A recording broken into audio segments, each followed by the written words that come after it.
lifeless body of an amateur boxer is found in the middle of nowhere. Had been beaten, found, and left. Of course, his manual strangulation. He doesn't just want him to die, he wants to feel him die. The investigation stalls until a surprised witness steps forward. She thought she was going to be implicated in a murder. We need something to support what this woman says. To get to the truth, detectives will need to get their hands dirty. So I think you're going dumpster diving. Sometimes you have to do nasty things to solve a crime. When you begin a murder investigation, you're poking in the dark. But once you actually get to a point of getting solid information, the sun comes out. That's a great moment. There's one thing that never changes. Murder. A life has been taken. Their stories are now my stories. I never know where a case is going to lead, but I'll never stop until it's solved. Somebody has to look out for the victim. If you kill, I will find you.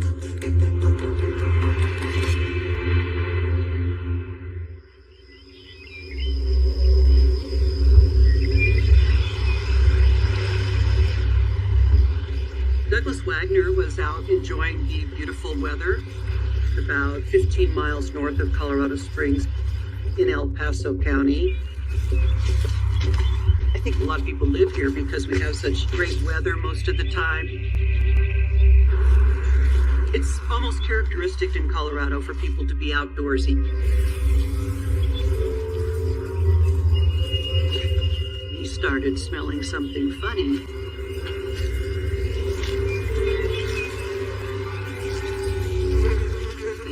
Buried loosely under some branches. And he sees a dead body.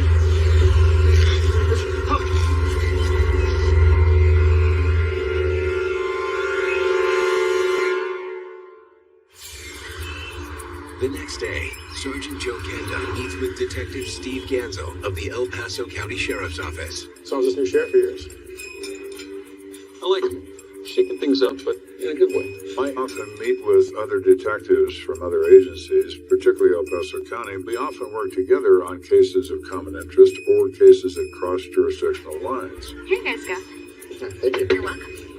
I have been craving meatloaf like you wouldn't believe. I absolutely love having lunch with Joe and sit over and talk about what we have going in the sheriff's office. So what's this new case you're working on? The guy went hiking in the woods and found himself a dead body. Wow.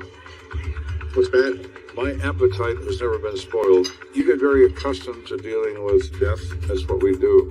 It doesn't interfere with lunch, dinner, or anything else. It just doesn't. On one occasion, we ordered pizza. We had it delivered to the crime scene. Happened in our jurisdiction, just outside of Woodmore, but we could use some of your help. Sure. So what do you know so far? Ganzel explains the body was located in a remote wooded area. The victim appears to be a black male. He's early to mid-20s. He's very well built, maybe a bodybuilder or athlete of some sort.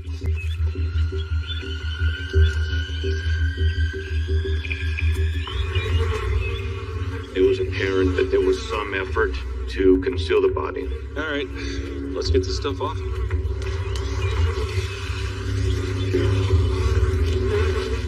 Once all the debris was moved, the body was rolled over. Oh, damn. He is bound, both his wrists and his feet, with shoelaces. Not bound very tightly, but bound nonetheless. There are drag marks where this body is found. So this person is transported to that disposal site, most likely by automobile. The body is left and then covered up. He's got no wallet on him. Somebody really took their time with this guy. Yeah. What's he targeted to? It was very apparent that the victim had been beaten severely about the face. There was still blood coming from the nose. Inside the mouth was material from some type of a jacket. So was he beaten to death? Nope. Coroner says manual strangulation. Interesting. I thought so. Manual strangulation says they know this person. And this person is enraged. He doesn't just want him to die. He wants to feel him die.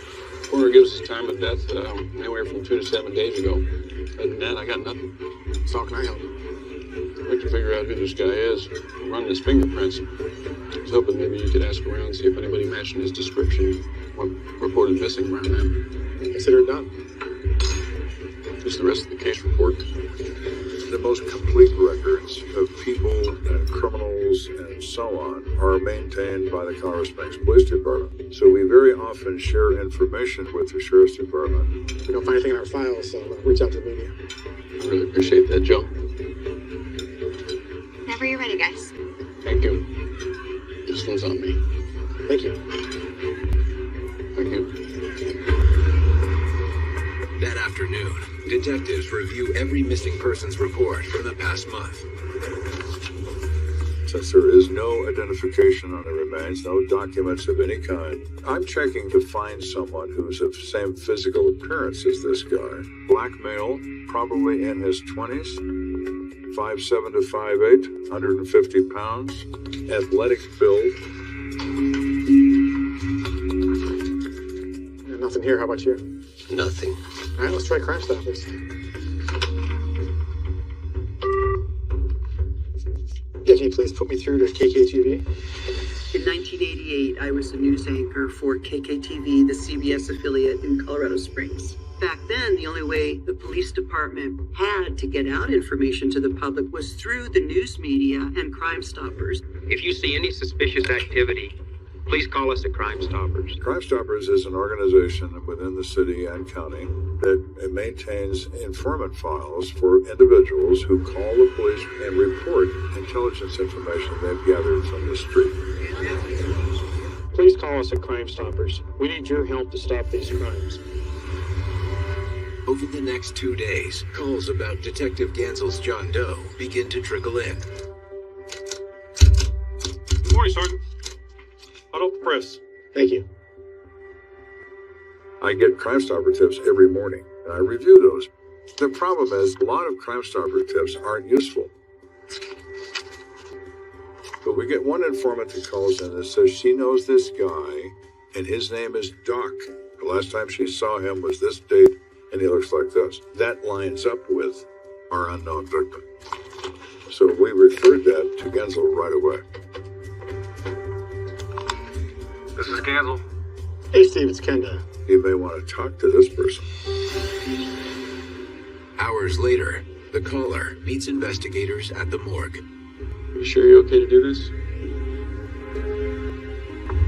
The visual identification is one of the least chosen ways in law enforcement to identify a body. There is a high degree of anxiety, not knowing if in fact it is going to be the person they know, and that's going to be that everlasting view that'll never go away.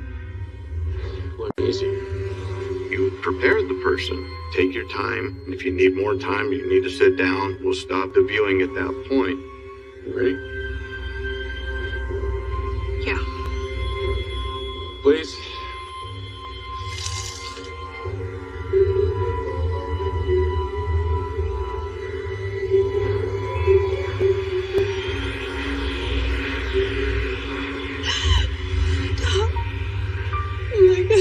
She yells out, "Oh my God, that's my friend Doc." There's nothing worse than watching a loved one identify a body, but it must be done. Now we need to find out who this Doc is and why he ended up on a morgue table.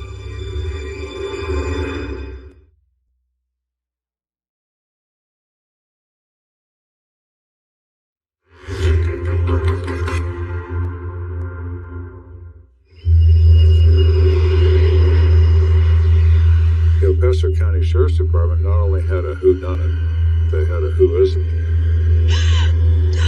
We now have a witness that's come forward that says his name is Doc. So it is a beginning for the case. So you don't know Doc's real name?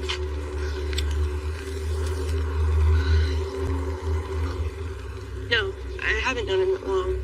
Maybe a month. How do you know him? Look, you can be honest with me. All I care about is catching whoever it is did this to your friend.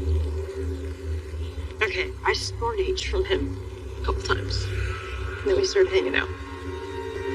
She described Doc as coming from New York, that he had been in Colorado Springs a short time and was a street-level drug dealer. She had purchased heroin from him.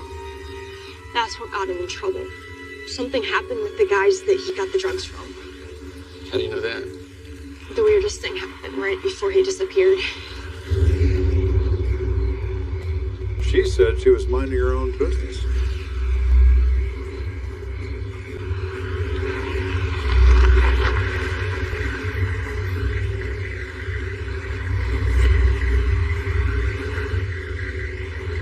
Where's Doc? I don't know. I haven't seen him all day. She was absolutely terrified of these two men. Tell Doc the big time.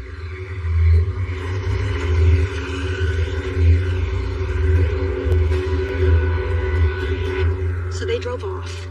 And then a couple days later, I saw them at the bar. And they said, don't worry about looking for Doc. Took care of it. Do you know any of their names? No. All I know is they supply most of the dealers in the area. I heard that they have connections to a Panamanian cartel. It, of course, is entirely possible that he has crossed swords with these Panamanian drug dealers, and they took revenge by killing him. If you're in the drug business, they might even make a mistake and believe that you owe money that you don't owe. It's a very bizarre world, which is why it's not in your interest to become involved in it. Look, here's my card, in case you think of anything else. And again, I'm sorry for your loss.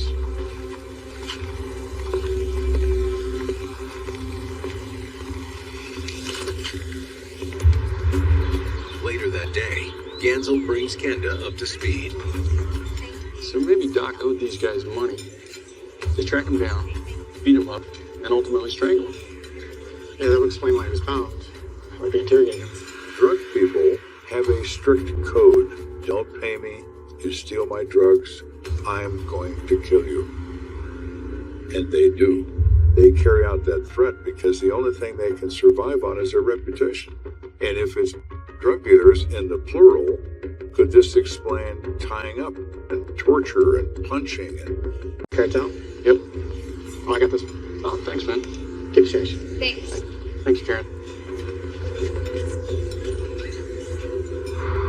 It isn't long before Gansel and Kenda encounter an unexpected setback. This is Gansel. Hi, this is Tina. The witness called in and stated that she had received a telephone call from Doc. And Doc had informed her that he had left Colorado Springs. He's in Texas, he's fine. Oh, great. I'm so sorry. I really thought that the guy you showed me was him. It's hard to identify a body in that condition. It doesn't happen often, but it can happen that people see what they want to see. Did Tina imagine this was her friend Doc because of all of the drugs she has floating around in her system, or is she just lying? Who knows? This is the world of delusions and illusions where drug users dwell. Maybe it's time to find some new friends, Tina. It's very frustrating that you have a good lead that sounds like you're going to go somewhere, and then the very next day is gone. Thanks for letting me know. What's up? Good news. Just heard back from Quantico. This fax just came in.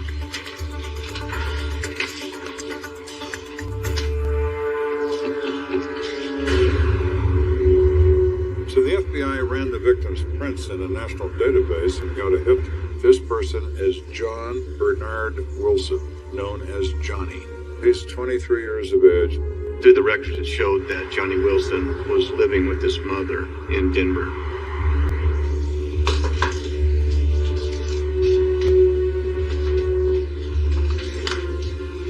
John Wilson? Is this about Johnny? Did you find him? Maybe it'd be better if I came inside. When you stand at someone's door day or night and you're wearing a coat and tie and they haven't seen their family member sometime, then they generally know why you're there. It's very difficult. I had high hopes for Johnny. Everybody did. Son was a boxer, a great boxer. He was gonna go pro. She and her son Johnny lived in the state of Nevada, and he started boxing when he was 15 years old, and he had a real talent.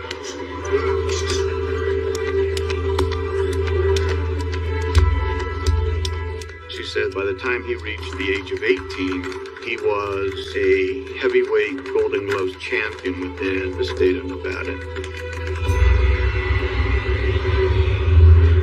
She explains that until Johnny Wilson could fight his way up to the more lucrative matches, he had to work as a bouncer to pay the bills.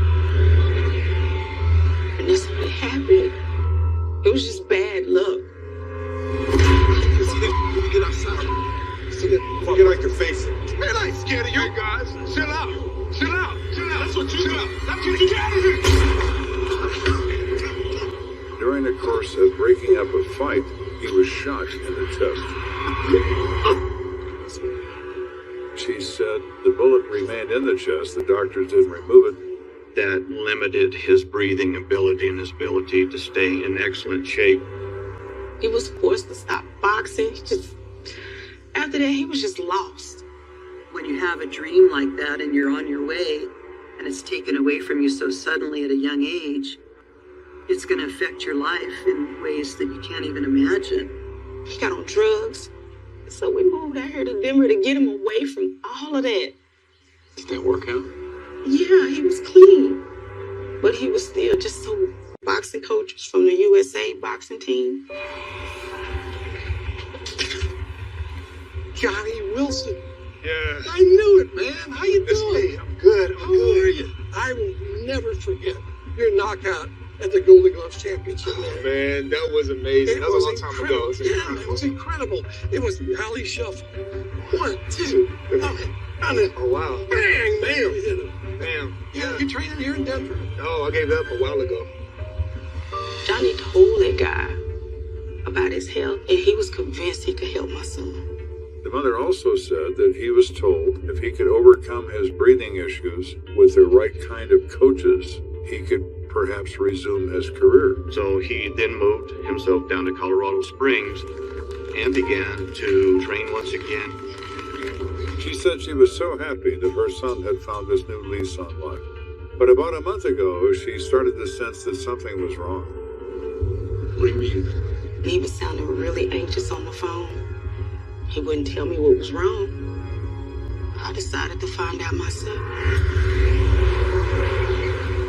Shonda drove down from Denver and finally found him.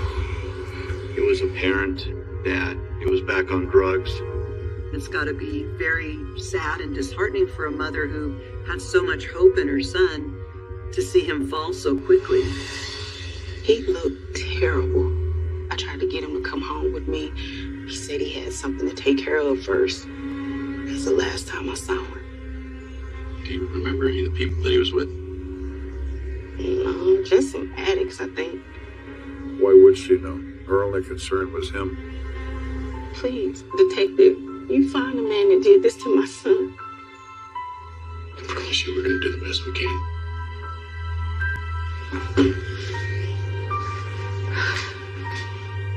Knowing that we have a person living off the street, the chance of solving this one are becoming slimmer every day.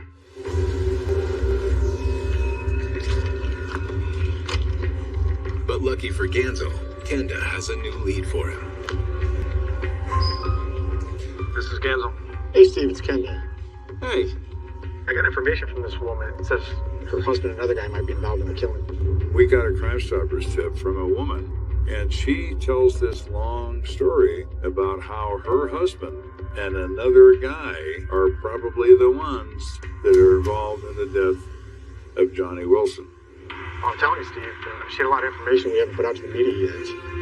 So when you get a Crime Stoppers tip that says a certain thing about the remains or a certain thing about the method of death, you know that's good information because nobody knows that except the police. I think she might be the real deal. I said, it just smells right, very right. And you need to get on this and bring in this woman, Lynn Chapman. Miss Chapman, I'm Detective Gansel. I'm sorry, I couldn't find someone to watch my girl on such short notice. Mike, would you be so kind and keep an eye on her while we talk? Okay. Thanks so much. Please have a seat. I'm not sure where to start with all this. This involves my husband, Reggie. He saw that Crime Stoppers report and just went berserk. She explains that her and her husband were living in this motel due to financial difficulties. They were trying to get back on their feet.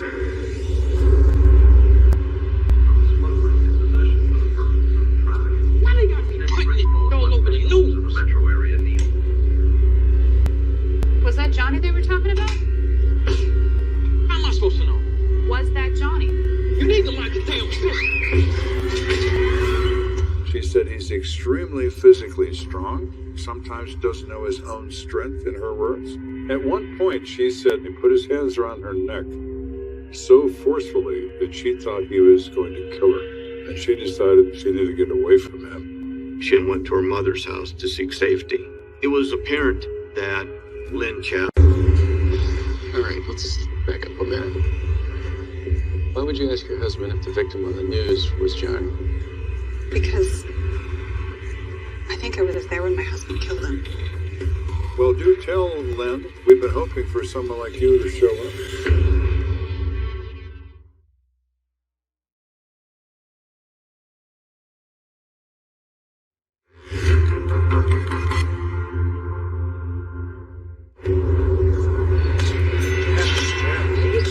We have an amateur boxer, Johnny Wilson, who has fallen into the drug world, who winds up getting murdered. I'm really sorry. We've already had one informant who completely took back everything she said to us. Now we have another informant that sounds like a really good one. We have somebody stating that her husband was in fact the one that committed the homicide. She also says that because they've had these problems in her marriage, he choked her once, and she thought she was going to die. Now that's an important statement, because what is he doing to her? Manual strangulation. What did somebody do to Johnny Wilson? The very same thing. So now the investigation is becoming more and more focused. So, how does Reggie know Johnny? We met him at the motel where we were living. Him and Johnny had similar bad habits. Which are? Drugs. Reggie and Johnny do coke together. Then Chapman described Johnny as a low-end drug user, drug supplier. He was a known associate to Reggie as to be able to supply drugs to him. I think my husband and one of his friends gave him some money to buy some, because the night all this went down, I heard him shouting about it. She describes that she and her daughter were in the back bedroom of this motel room. Where's the money, Johnny? I told you, man, I don't have it. You're a liar. What you think, I'm stupid? You're dead to me. Mommy, I'm scared. Honey, it's okay. There's nothing to be scared of. I need my money now. Keep the money away, kitty. What the hell's going on? Don't worry about it. Go back in the room.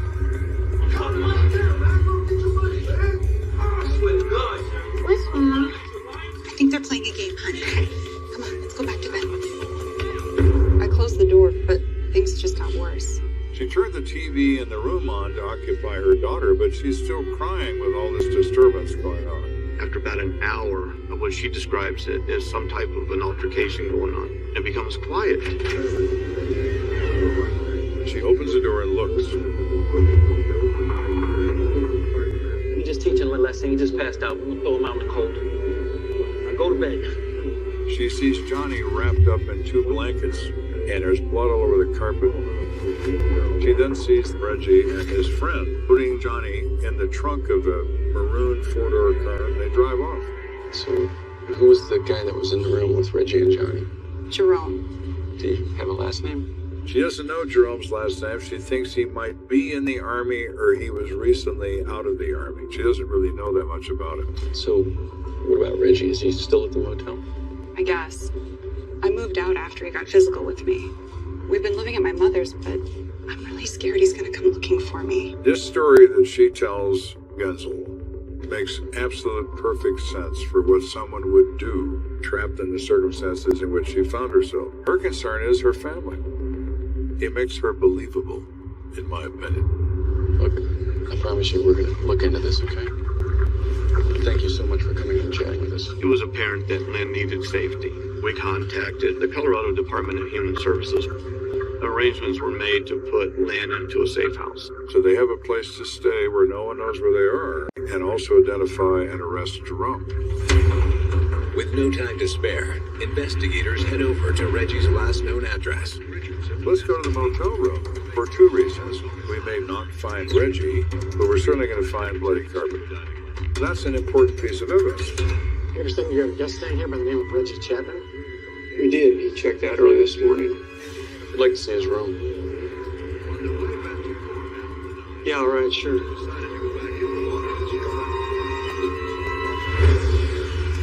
So the manager takes his master key. We open the door and we look in this room. Son of a bitch.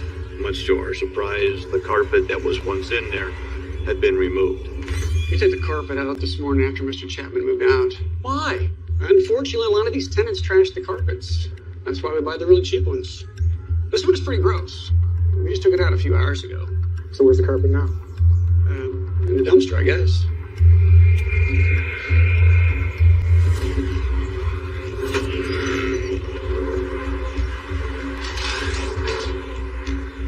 You've got to be kidding me. We look in the dumpster, and it's empty. I guess the trash man must have picked it up already. So now, knowing that it was within such a short time frame, the odds of being able to find this carpet was still very high. Just had to find out which company picked it up, which dump it went to, and then go to that dump and find that carpet. There's a transfer station not far from here. Our garbage usually ends up there before going to the county landfill, so I don't know if that helps. Hope that's not your suit you got on. I looked at Gensel and I said, I think you're going dumpster diving. Wasn't exactly on my agenda when I got dressed this morning. Thank you, Harry. Are you going to find it? Maybe. Are you not going to find it? That's also maybe. But you have to try. You can't just throw up your hands and say, well, they threw it away. Let's go look.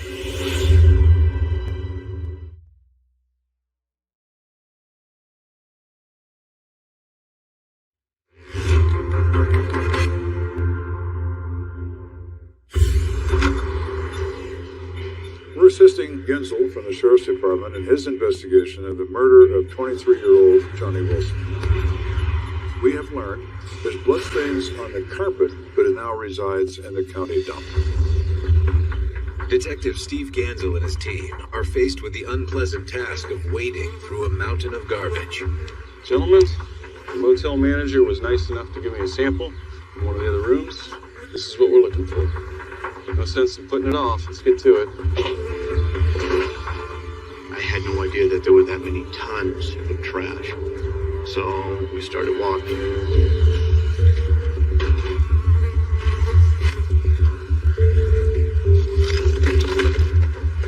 Being a homicide detective, everyone thinks it's very wonderful. Oh my God, it's this really great mystery. A lot of it's just nasty, dirty, foul-smelling, filthy work. There were dead animals and sewage, everything you could think of. The day was getting warmer and the smell was so thick. It was horrendous. To get to the bottom of something, you have to go looking in places you wouldn't spend any time in if you could avoid it. There's no escape, not even for lunch. It's got to be here somewhere. You know, the life of a homicide detective is not glamorous. Sometimes you have to do nasty things to solve a crime. But you're here for a reason. The reason is to find out who killed Johnny Wilson. That's the motivation.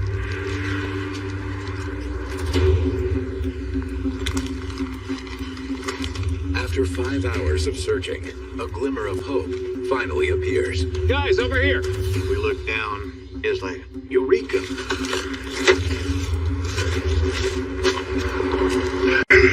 So I said, it's gotta be our carpet. It just has to be. That is a match. Thank God. Can we go home now? Help me get this to the lab.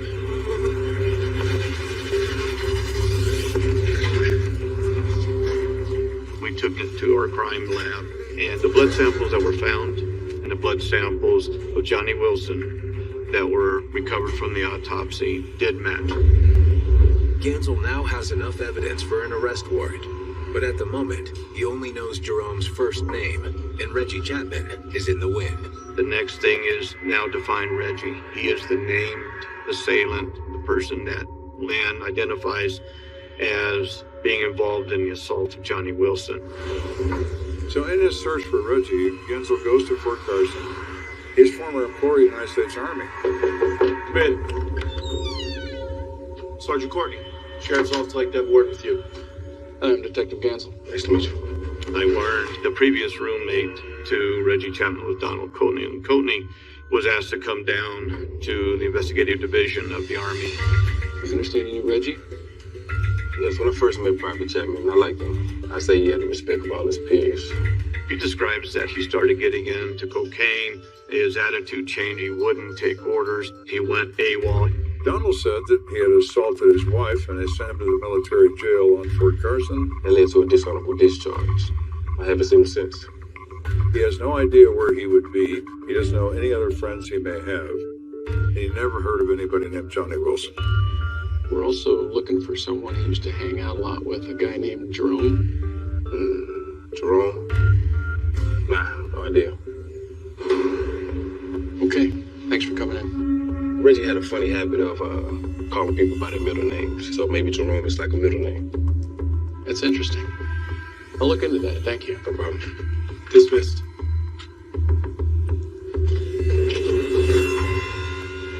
Meanwhile, Kenda has continued to feed the press updates about the case, and his persistence finally pays off. We get a Crime Stoppers tip that comes in, and I immediately get a hold of Gansel. We got another thing here that looks pretty good. This guy claims one of the suspects is an ex-Army guy named Joey Brown. Haven't heard that name, but Reggie was in the Army too. Hey, by any chance, did your caller happen to mention a middle name for this Joey Brown? Jerome? I got his address here if you want it. Oh, yeah. This could be the Jerome that we've been looking for. We went to where he lived. Actually, gotta get to work pretty soon. And informed him that there had been a Crime Stopper tip that he was involved in the murder of Johnny Wilson. No, man, you are wrong. I wouldn't even be involved in something like that. Maybe you saw something but didn't participate? No. I mean, I don't even know a Johnny Wilson. Joey stated he didn't have any involvement with him whatsoever. But yeah, I'm sorry to say it, man. I gotta get out of here or I'm gonna be late for work. Is there anything else you need from me? You mind if I take a picture of you? I'll clear you through the investigation a lot faster. Sure.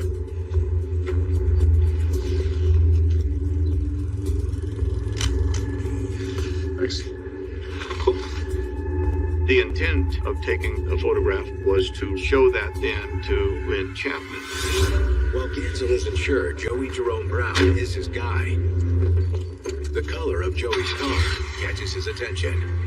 Knowing that Lynn Chapman saw the body wrapped in blankets in a maroon four-door vehicle, now everything is starting to come together. So now Gansel contacts the star witness, Lynn Chapman. I think that's him, but I'm not positive. You're not positive? I'm sorry. That's all right. Without positive identification, the likelihood is yes, but likelihood doesn't fly in a court of law. Thanks so much for coming in. Hang on a second. Is your daughter here at the station with you? Yes. Didn't you say that she was there the night that you saw it happen? Yes, my 6-year-old Lenny was standing right next to me. Suddenly, Gansel sees another way forward. We asked Lynn, would you mind if we see if your daughter can recognize anyone to supplement what you said? Yes, that'd be fine. Great. So we bring the daughter in, explain to her that these aren't bad guys, these are good guys. We don't want to traumatize a little kid.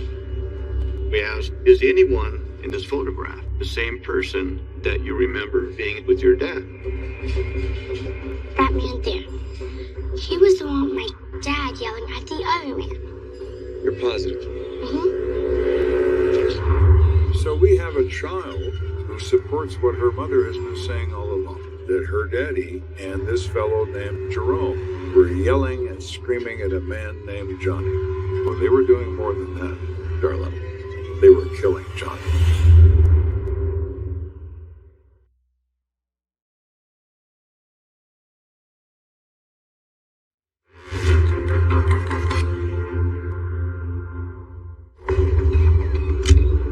This case has come a long way. That man there. Once that identification is made, it's time to sign an arrest warrant for Reginald Chapman and for Joey Jerome Brown for the crime of first-degree murder.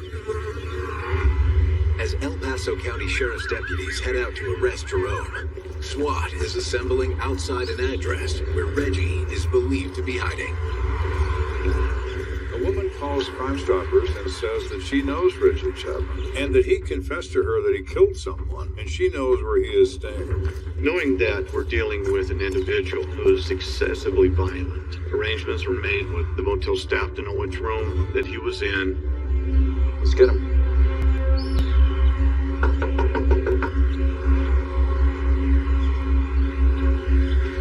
Sheriff's Department! It's quite common when somebody opens the door and sees you, their first response is to close the door, as if that's somehow going to make you all go away. Breacher up! But what it makes happen is they crush the door. Get on the ground! Get on the ground!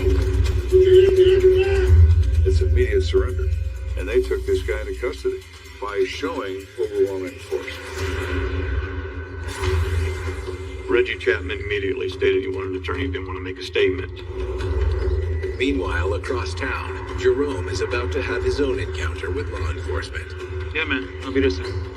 All right.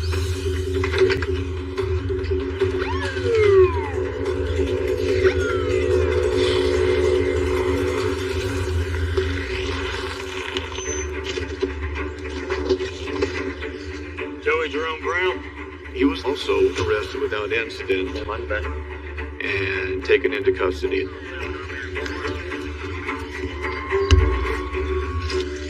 But before they head back to the sheriff's office, something else catches their eye. They notice his maroon car in the parking lot. They look inside of the vehicle and see stain remover, some nylon cord, a 7-inch knife, Forensics, major crimes, and a record of tow his car, please. Ultimately, all this was taken into evidence. With Reggie Chapman not talking, Gansel focuses on his alleged accomplice. Joey Jerome Brown waived his right to remain silent and offered information to assist through the investigation. I'll tell you the whole story. I don't care. Let's hear it. He comes forward and he says what happened. His theory is, I didn't kill him. This whole thing started because Johnny said he was going to pick up some coke.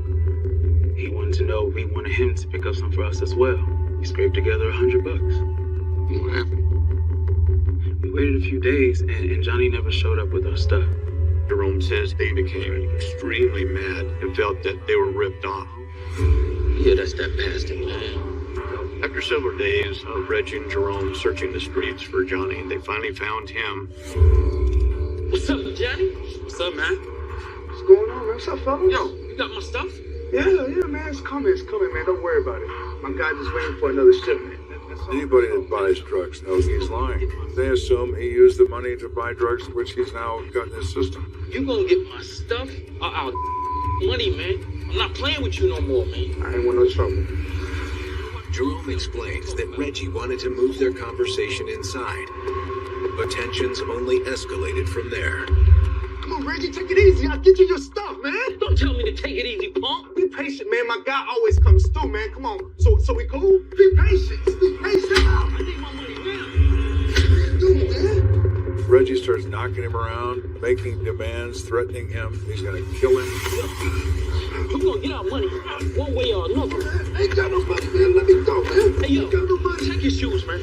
Check your shoes. It's a very common thing for street people to hide things in their shoes. I don't know why, but they do. Yo, $31, that's all. That's all you got? Jerome claims that's when Lynn came out and made the situation worse. But that woman was crazy. Nah, man, you just don't get it, man. What the hell is going on in here? Just give Reggie his money. My kid's in there scared and can't sleep because of all this yelling and screaming. Just give him his money and get the hell out of here. It's none of your business. That's it, you're dead. Not only did Johnny take money, but now he insulted Reggie's wife. That's the last straw. Johnny was a great boxer. Now he's just a dope addict. And he's a shadow of his former self, and he can't overcome Reggie. He is throttling him. No. All right, Reggie. Reggie, chill, man. Yo, what you doing? Chill. Reggie, chill out, man. Reggie! And he continues to strangle him until he goes limp. The deed was done. What did you do, man? Get a blanket, man. We gotta get his ass out of here. They wrap up Johnny, and they take him out and stuff him in the back of the maroon four-door. They drive up to Woodmore, north of the city. In a remote area, they take the body out of the trunk, they dump him, and they cover him up with leaves and branches and whatever else they can find. I really didn't think that Reggie was capable of doing something like that. I really didn't. Jerome's choice to come forward turned out to work for him. He pled guilty to 1 count of first-degree assault and 1 count of accessory to crime. Was sentenced to 4 years in prison. Reggie Chapman is found guilty of second-degree murder. And he received 8 years in prison for the crime. As for Johnny Wilson, what was once a promising boxing career ends in tragedy. It's sad, and it's not unique just to Johnny Wilson, that drugs got a hold of him. He probably could have done well in his life, but once you're hooked, there is no more control on your life. People do terrible things for the worst possible reasons. Or in this case, $100. Is that reason to kill? It was for them.